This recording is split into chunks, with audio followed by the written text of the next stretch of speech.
오늘 함께 나눌 말씀의 제목은 성령으로 세례를 받으리라.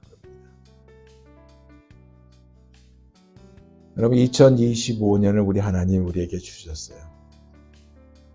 처음 가보는 2025년입니다. 어느 누가 2025년을 다 도착해서 내가 이렇게 경험했다 할 사람이 어디 있습니까? 오늘 1월 5일이고 처음 가는 2025년입니다. 하나님의 은혜와 하나님의 역사가 가득하는 이 체험이 우리에게 여러분에게 가득하기를 예수 그리스도 이름으로 축원드립니다. 오늘 신년 감사 예배로 드리고 있어요. 2025년을 주심에 감사로 나가는 예배가 되기를 소원합니다. 오늘부터 우리는 사도행전을 나누게 될 거예요. 사도행전은 성령의 강력한 인도하심에 순종하여 말씀에 따라 산 사람들의 이야기를 기록한 책입니다. 하나님의 나라를 이루기 위한 열정으로 살았던 믿음의 사람들의 이야기이고요. 주님의 복음을 위해서 목숨까지 바치는 믿음의 사람들의 이야기이며 또한 자신의 유익을 위해서는 진리를 외면한 사람들의 이야기까지 포함하고 있는 책이 바로 사도행전입니다. 그러는 가운데 복음은요, 땅끝까지 전해지고 있다는 과정을 보여주고 있는 성경입니다. 이 모든 사건 속에서 열정적으로 일하시는 성령님을 보게 되는데 우리가 이 열정적으로 일하시는 성령님을 하나님의 말씀인 이 사도행전을 통해서 우리도 만나기를 원합니다. 왜냐하면 성령님은요, 과거에도 일하지만 지금도 열정적으로 일하시는 성령 하나님이기 때문에 그렇습니다. 이 사도행전을 통해 폭발적으로 일하시는 성령님, 우리의 삶 속에서 만나기를 소망해 봅니다. 말할 수 없는 탄식으로 우리를 위해서 기도를 돕는 성령님을 우리가 기도 가운데 만나기를 또한 소원해 봅니다. 먼저 사도행전의 저자는요, 누가입니다. 누가라는 이름의 의미는 헬라어로 빛나다 혹은 총명하다 혹은 빛을 준다라는 의미입니다. 수리아 안디옥에서 출생한 헬라인 의사입니다. 성경에서 누가라는 이름은요, 그다지 두드러지게 소개하고 있지 않아요. 바울의 후기 서신에서 단지 3번만 언급되고 있는 자입니다. 그 3번 언급된 가운데 우리에게 가장 많은 사실을 알려주고 있는 부분이 바로 골로새서 4장 14절이에요. 들어보세요. 사랑을 받는 의원 누가와 또 데마가 너희에게 문안하느니라. 바울 서신 중에 빌레몬서에도요, 누가의 이름이 언급되어 있죠. 빌레몬서 1장 24절에 보면 마가, 아리스다고, 데마와 함께 누가는 바울의 동역자라고 소개하고 있습니다. 바울이 가장 힘든 시기를 보내고 있던 그 당시 모두가 바울을 떠나가 버렸지만 누가만은 바울 곁에서 바울을 보살피면서 도왔어요. 헬라인 의사로서 얼마든지 독립할 수도 있었고 환영을 받을 수 있는 조건을 충분히 갖추었음에도 불구하고 끝까지 바울과 함께 동고동락하며 동역한 신실한 인물이 바로 누가였고, 의원으로서 즉 닥터로서 재능으로 주의 사역에 봉사함으로써 많은 사람들에게 사랑을 받았던 인물이 바로 누구냐? 누가였습니다. 누가는요, 주님의 제자가 아니었어요. 바울의 동역자입니다. 그리고 바울의 주치의 의사였습니다. 여러분, 우리에게 각자 주치의가 있잖아요. 개인 그 내과에든 어디 가든 우리의 주치의가 있잖아요. 바울의 주치의가 바로 누가였습니다. 이방인으로서 유일하게 성경을 기록한 인물이고 누가복음과 사도행전을 기록함으로써 교회에 큰 공헌을 했던 인물이 바로 누가입니다. 누가는요, 아내도 없고 자녀도 없이 일심으로 주님만 섬기다가 84세에 그 나이에 베오디아에서 성령에 충만하여 잠들었다라고 기록되어 있습니다. 주 50년경에 트로이, 즉 드로아에서 바울 일행, 그러니까 디모데와 실라를 만나 주님을 나의 구주로 영접한 자가 바로 누가예요. 그리고 이들과 합류해서 빌립보로 건너갑니다. 바울 일행이 빌립보를 떠날 때 누가는 빌립보에 그냥 남아있다가 7년 후에 바로 그곳에서 드로아에서 다시 바울 일행과 합류하여 가이사랴를 거쳐서 예루살렘까지 같이 동행해요. 바울의 충실한 동반자로서 바울이 가는 곳에는 어디든지 따라갔던 자이고 로마 감옥에서까지 같이 가서 갇힌 자가 바로 누가입니다. 대만은 세상을 사랑하여 십자가의 도를 버리고 바울 곁을 떠났으나 누가는 결코 떠나지 않았습니다. 누가에 관해서 조금 더 이야기 한번 해볼까요? 들어보세요. 누가가 시리아 안디옥 출신이자 그리스 출신이라고 했습니다. 시리아 호민관 프리스쿠스라는 사람이 있는데 그 사람의 노예였던 그의 아버지 아에네아스와 그의 어머니 아이디스의 아들로 태어났습니다. 호민관은 지금으로 말하면 국회의원이에요. 임기는 1년입니다. 백성을 지키고 백성을 돕는 업무를 맡는 평민대표 직책입니다. 노예했던 누가의 아버지와 어머니를 이 프리스쿠스가 결혼을 시켜줘요. 그리고 이 둘을 노예로서 해방시켜줘요. 해방노예로 만들어줘요. 그러면 이제 해방노예가 되면 얼마든지 어디도 가서 살 수가 있잖아요. 그런데 이들이 자진해서 떠나지 않습니다. 프리스쿠스의 가사를 돌봐요. 그러다가 누가가 태어납니다. 프리스쿠스에게도 디오드루스라는 아들 하나가 있었어요. 그가 자라서 사관학교를 거쳐서 군인이 됩니다. 그리고 전쟁터에서 많은 공을 세워요. 그래서 이 공로로 호민관이 됩니다. 아버지 프리스쿠스가 죽자 시리아 지역에 총독이 되어서 안디옥으로 돌아옵니다. 그리고 로마 귀족의 딸과 결혼하여 루브리아는 딸을 낳아요. 근데 이 루브리아는 누가와 동갑내기입니다. 나이가 같아요. 우리나라 동요 과수원길이라는 가사가 있죠. 둘이서 말이 없지만 얼굴 마주보며 쌩끗이라는 그 가사처럼 서로 좋아했어요.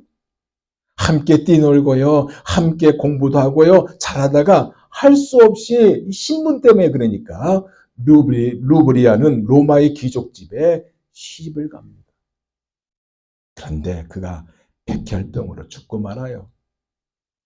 이 루브리아가 병을 앓고 있을 때 누가는 그녀를 살려달라고 알지 못한 신에게 간절히 기도합니다. 하지만 이루어질 수 없는 그의 첫사랑인 이 루브리아가 죽고 말아요. 누가는 그러니까 신까지 저주해요. 그래서 평생 독신으로 삽니다. 누가가. 어느 해인지 모르지만 어느 날 큰 홍수가 이 지역을 덮쳐요. 누가의 아버지 아에네스가 이 홍수로 인해서 죽습니다. 그 무렵 디오도루스의 아내 아울렐리아도 아이를 낳다가 난산으로 죽어요. 아이만 살아남습니다. 이 아이를 누가의 엄마 아이리스가 맡아서 정성껏 키우죠. 근데 사실 누가의 엄마는요, 이 디오도루스의 첫사랑이었습니다. 결국 이들은 결혼해요. 그래서 디오도루스가 누가의 양아버지가 됩니다. 누가가 신분이 상승이 돼요. 그래서 어려서부터 의사가 되고 싶은 이 누가가요, 알렉산드리아에 있는 당시 최고의 의과대학에 입학하여서 공부를 하게 됩니다. 의과대학을 졸업한 후에 로마의 집으로 돌아와서 보니까 양아버지 디오도루스는 사형을 당했죠. 집안은 풍지박산이 나 있는 거예요. 그래도 황제는요, 디오도루스를 아꼈던 것 같아요. 누가를 불러요. 그래서 황실 수석 의사직을 맡아달라고 부탁을 합니다. 그럼에도 불구하고 누가는 사양해요. 가난하고 핍박받고 그런 사람들을 위해서 일을 하게 됩니다. 근데 그의 의술이 워낙 뛰어나서, 그의 그 의술이 너무나 뛰어나서 명의로 소문이 났어요. 가는 곳곳마다 환자들이 붐볐습니다. 바글바글했어요. 근데 그를 돕는 한 노예가 있었거든요. 그의 이름은 라무스, 이집트의 왕의 아들이었습니다. 전쟁에 나가 전쟁 포로로 잡혔어요. 그래서 누가의 노예로 지내게 됐습니다. 누가도 이를 해방시켜줬어요. 즉 해방 노예가 되었습니다. 계속 가지도 않고 누가 옆에 도우고 있다가 기록에 의하면 그가 얼마 후에 유대 땅의 예수에 대한 이야기를 듣게 됩니다.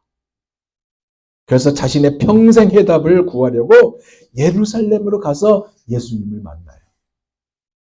그리고 자신의 나라로 돌아가 왕이 되어서 누가에게 예수를 만났다는 그 이야기를 편지로 알려줍니다. 내가 이래서 예수를 만났고 이러한 은혜를 만났고 하면서 장문의 편지를 누가에게 보내줘요. 누가가 마음속에 예수에 대한 생각이 가득 차게 돼요. 그래서 누가는 또 항해들 중에 로마의 백부장도 만나고요, 유대인 상인들도 만나는데 예수에 관한 이야기를 듣습니다. 안진병을 이렇게 세우고 문둥병을 고치고 심지어 죽은 사람까지 살렸다는 이 말을 들은 누가가 납득이 되지 않았어요. 어떻게 이런 일이 있을까? 그럼에도 불구하고 예수에 대해서 좀 더 자세히 알고 싶어서 예수의 어머니 마리아를 만나고자 나사렛까지 갑니다. 가는 길에 갈릴리 해변 디베레에서 야고보와 요한 형제를 만나죠. 예수님과 함께 다녔던 그 일어났던 이야기를 자세히 듣게 되고 들은 것을 낱낱이 누가가 기록하게 됩니다. 마침내 나사렛에 도착해서 예수의 어머니 마리아를 만나요. 그녀의 사촌 엘리사벳과 세례 요한에 관한 이야기, 예수의 수태 과정을, 그리고 십자가의 처형을 받은 그 사건까지 이야기를 자세히 듣게 됩니다.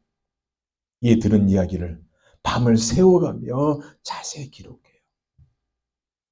그 후에 그가 두로아에서 바울 일행인 디모데와 실라에 의해서 예수님을 나의 구주로 영접합니다. 그리고 바울을 만나 바울의 주치의가 됩니다. 그리고 함께 전도 여행을 다니고 84세의 나이로 베오디아에서 성령에 충만하여 잠들었다가 되는 자가 바로 누가입니다. 오늘 본문은요, 초대교회를 성령께서 어떻게 인도하여 나갔는지를 말씀하고 있어요. 그렇게 시작하고 있어요. 1절에서 2절을 볼까요? 데오빌로요. 내가 먼저 쓴 글에는 무릇 예수께서 행하시며 가르치시기를 시작하신부터 그가 택하신 사도들에게 성령으로 명하시고 승천하신 날까지 이를 기록하였노라. 수신자가 누구예요? 데오빌로입니다. 사실 사도행전은 편지 형식으로 쓰고 있거든요. 누가복음에는 이 사람을 각하라고 호칭을 붙어 있었지만 사도행전은 그냥 이름만 나오고 있어요. 그에 대해서 어떤 학자들은 실존 인물이 아닌 하나님을 사랑하는 모든 사람들이라고 하지만, 왜냐하면 데오빌로라는 이름의 의미가 하나님을 사랑하는 사람이라는 뜻이기 때문에 하나님을 사랑하는 모든 사람들이라고 하지만 다수의 학자들은 실존 인물이었다. 누가복음에서 각하라고 호칭을 쓰는 것으로 봐서 로마의 고위 관리였다라고 말합니다.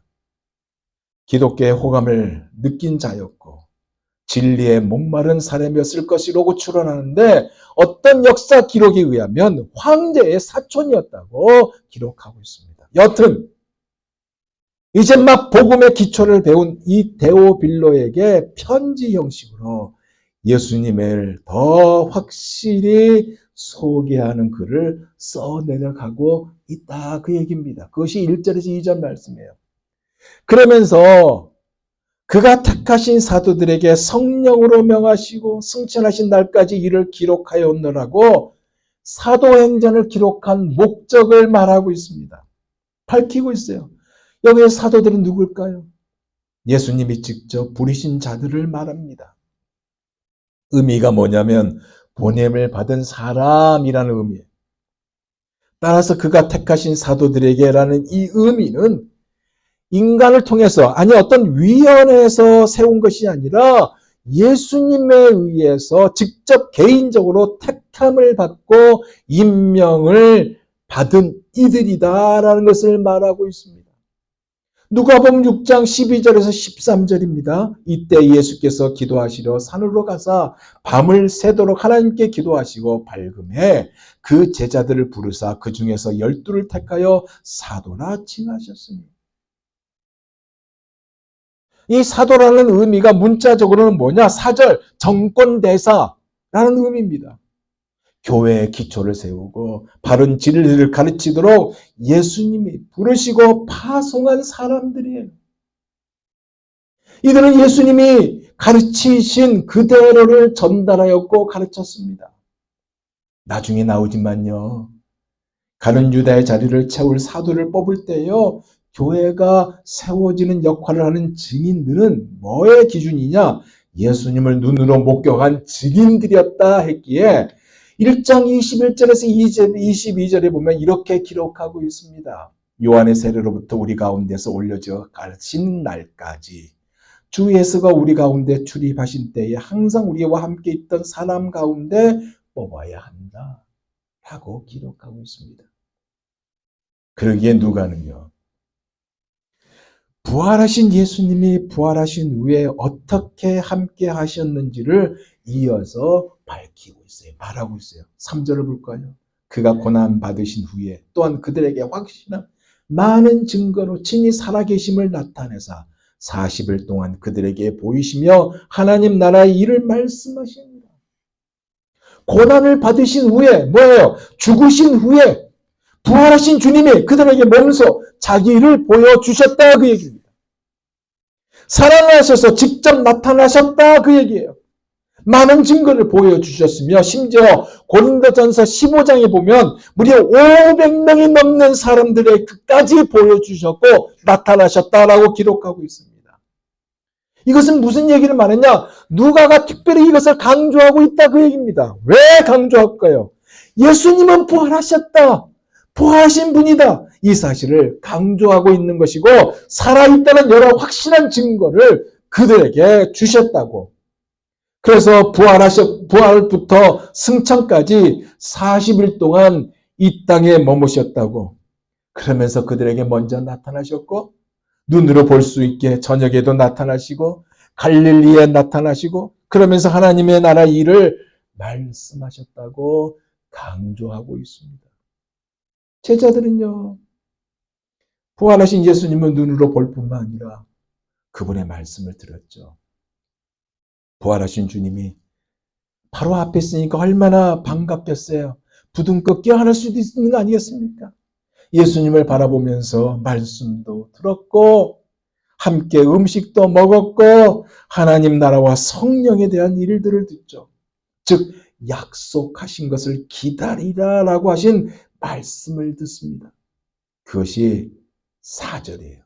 보세요. 사도와 함께 모이사 그들에게 분부하여 이르시되 예루살렘을 떠나지 말고 내게서 들은 바 아버지께서 약속하신 것을 기다리라.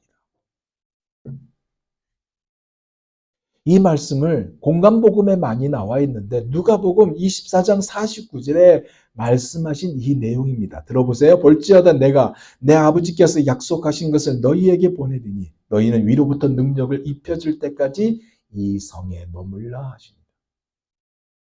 무슨 얘기예요? 이 말씀을 계속 하신 것입니다. 위로부터 능력이 입혀질 때까지 이 성에 머물라고. 즉 예루살렘을 떠나지 말고 약속하신 성령을 기다리라고 하신 것이죠. 위로부터 성령이, 즉 위로부터 능력이 입혀진다는 것은요, 성령으로 세례를 받는 그것을 말하고 있습니다. 사랑하는 여러분, 진정한 신앙생활은요, 이 성령의 충만함을 입었을 때부터 시작이 됩니다. 바라고 원하기는 사랑하는 여러분 모두가 성령 충만을 입는 행복한 신앙생활, 기쁨과 즐거움이 넘치는 신앙생활, 능력이 있는 신앙생활을 하시기를 예수 그리스도 이름으로 축원드립니다. 이 성에 머물러야 했습니다. 무슨 얘기예요? 제자들에게 약속한 것이 이루어진다는 것이지요. 즉 예수님께서 보내시겠다는 것은 이 예루살렘 성에 머물러야만 받을 수 있다는 말씀도 되는 거예요.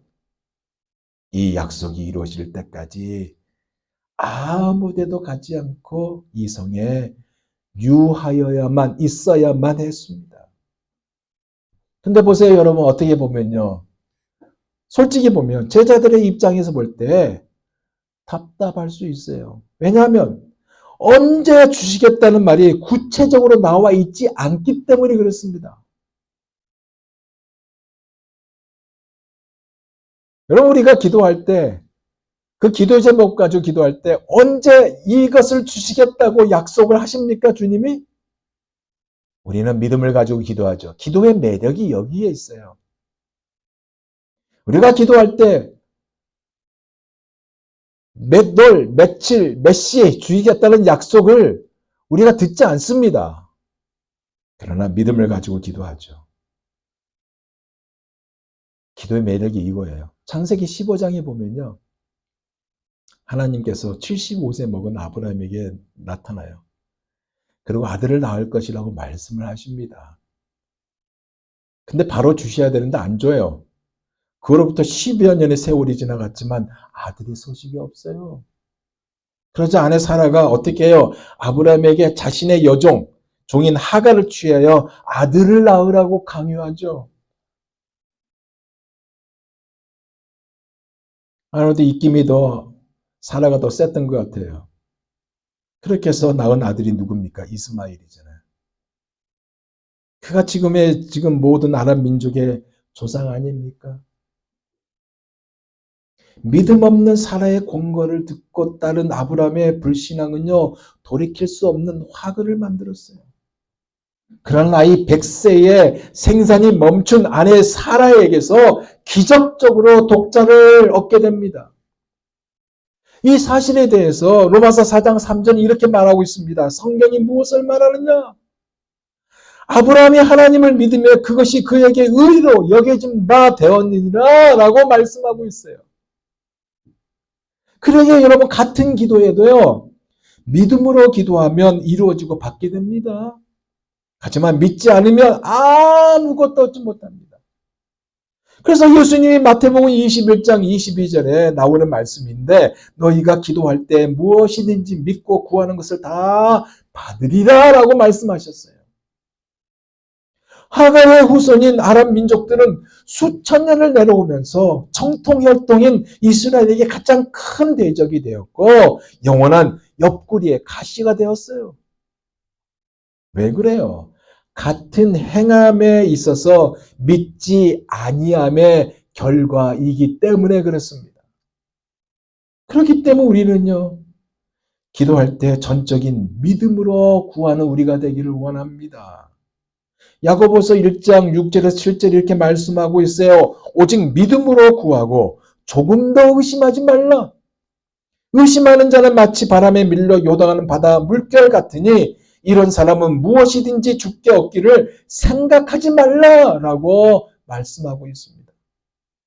우리가요, 기도하되 빈 그물을 올리는 그런 어리석은 자가 되지 않기를 원합니다. 기도할 때 믿음을 가지고 기도하고 인내하며 끈질게 구함으로써 소망을 이루는 여러분이 되시기를 예수 그리스도 이름으로 축원드립니다.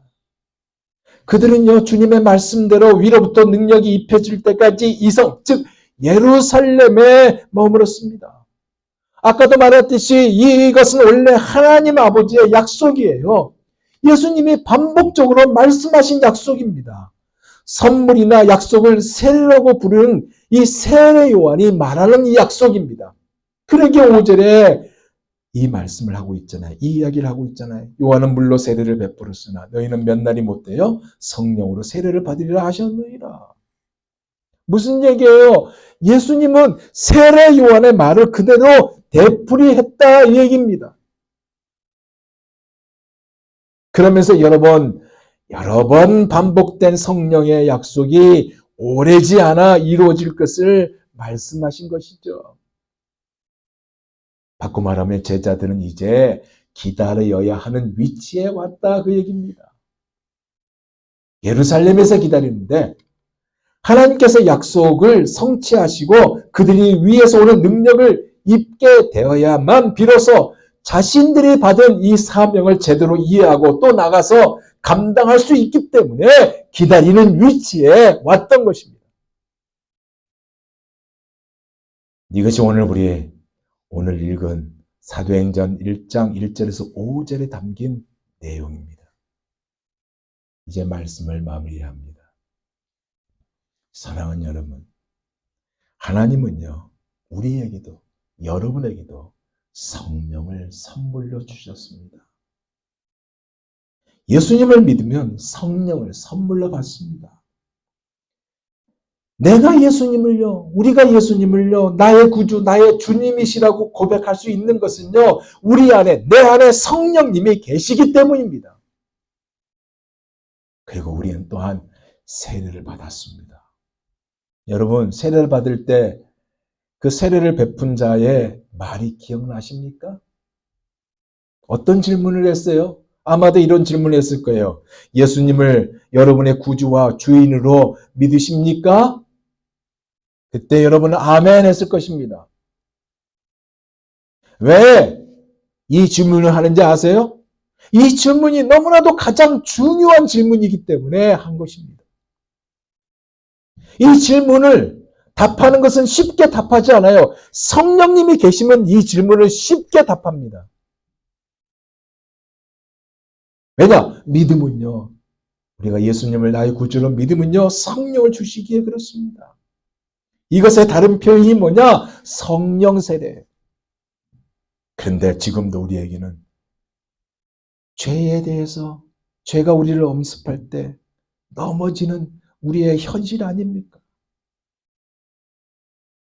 왜 죄에 대해서 우리가 넘어지고 그것 때문에 안타까워하는 모습을 우리가 보여야 합니까?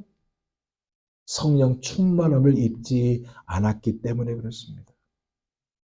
그래서 매일매일 성령으로 충만한 삶을 살아야 합니다. 충만하다는 의미가 뭔지 아세요? 성령님의 지배를 받는 상태를 말합니다. 말씀대로 살며 순종하는 상태를 말하는 거예요. 그렇게 합니까? 생수의 강이 흘러 넘치고 날마다 신비스러운 일들이 여러분의 삶에서 일어날 것입니다. 바라고 원하기는 2025년 예수 믿는 사람 참 많아요. 같은 예수를 믿어도요. 성령 충만한 여러분이 되고요. 또한 우리 사랑의 교회가 되기를 소원합니다. 주님은요. 오늘 말씀을 통해서 여러분을 초대하고 있어요. 아무개야. 여러분의 이름을 부르면서 초대합니다. 아무개야. 그래. 이제 2025년에는 능력 있는 그리스도인이 되지 않을래? 능력 있는 그리스도인이 되라. 아무개야. 2025년에는 성령 충만한 그리스도인이 되라. 가서 이 세상을 변화시키는 나의 제자가 되라라고 여러분을 초청하고 있습니다. 이 초청에 여러분은 어떤 반응을 보이겠습니까? 원하기는 놀라운 변화, 놀라운 능력, 놀라운 역사가 임하는 2025년이 여러분에게 충만하게 임하시기를 예수 그리스도 이름으로 축원드립니다. 기도하겠습니다.